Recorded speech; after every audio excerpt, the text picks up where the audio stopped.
today I'm making a very quick breakfast. I tried this recipe out not too long ago and I loved it. So I'm going to share that with you today. Now, there were a couple variations, as with any recipe, where you can add ingredients, herbs, meats, what have you. So today I am going to do a couple variations. I'm going to be making these to send with my husband for his breakfast for the next 2 days, the rest of the week at work. And we are going to eat some today as well. So what you're going to want to do is you're going to take a muffin tin. Now, the recipe is 12 eggs. This is the original recipe. It calls for 12 eggs. We are halving that today. I'm only going to do 6, maybe even less. It's very, very versatile with that being said, because normally you have most of these ingredients on hand. So you're going to start off by spraying your muffin tin very good, because you do not want your eggs to stick. So this variation that I read about, where you put the ham in first, okay? So we're going to put, it's going to fall. We'll see. We're going to try this out. We're going to put the piece of ham in first. Like I said, I have not tried this way out. This is new to me. I only made them the original way with no ham.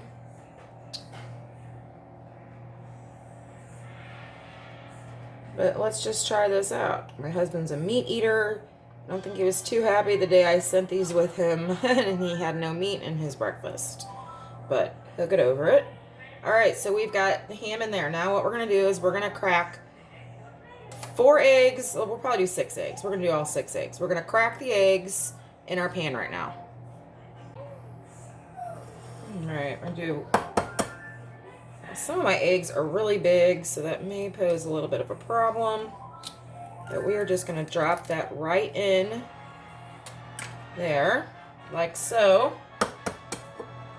I probably shouldn't use my big, the big egg for that, but that's okay. I got number 2.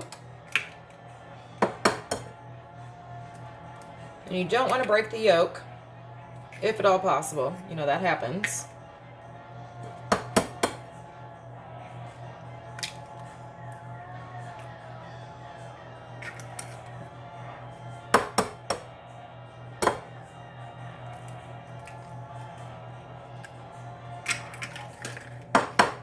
I think it looks so pretty. It's kind of fancy. You can make these ahead of time if you're having like a brunch or something. I think these would look so cute on, like a little serving dish for brunch.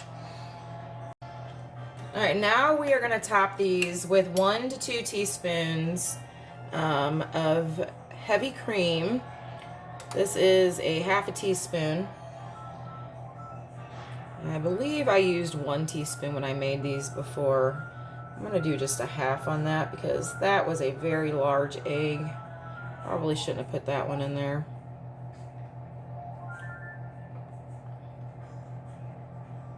And then you just kind of want to drizzle it over the top.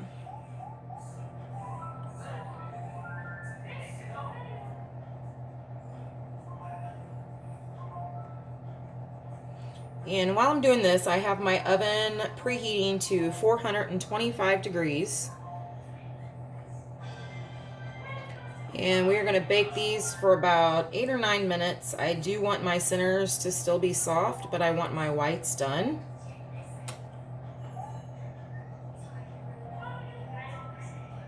All right, and we're just going to season these now with just a little bit of salt and pepper.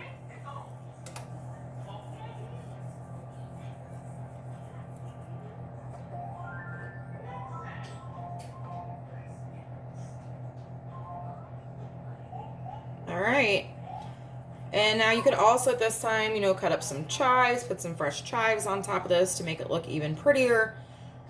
I don't have those today, so we are going to put these in the oven just like this, and again for about 8 minutes. You're going to want to just watch them. These are fabulous, guys. Let's get these in the oven.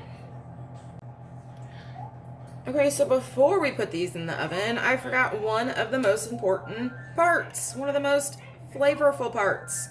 So you're going to want to now top these eggs with, the recipe called for 1 tablespoon of Parmesan cheese. I found that to be just a little bit too much. But again, I think my eggs were a little bit big. So anyway, you're just gonna want to sprinkle these with some Parmesan cheese. Now, this is just my recommendation and my personal preference. I would buy the cheese, and I always buy the cheese that has the no cellulose powder. You don't want that, guys. That's not good. That's not good for you.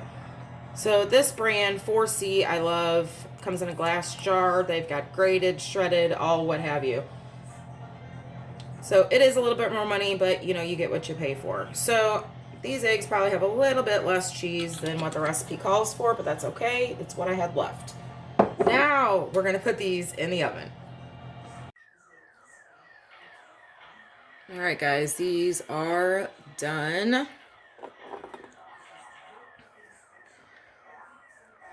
Now, just a tip, it seems like the ones with the ham took a little bit longer to cook.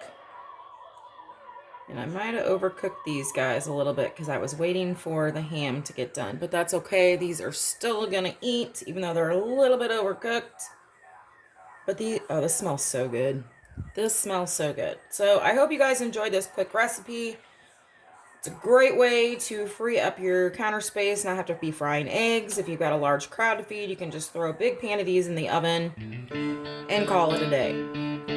So thank you guys so much for watching. I hope you enjoyed this video. Be sure to check out this recipe in my description box. And until next time, everyone have an awesome day.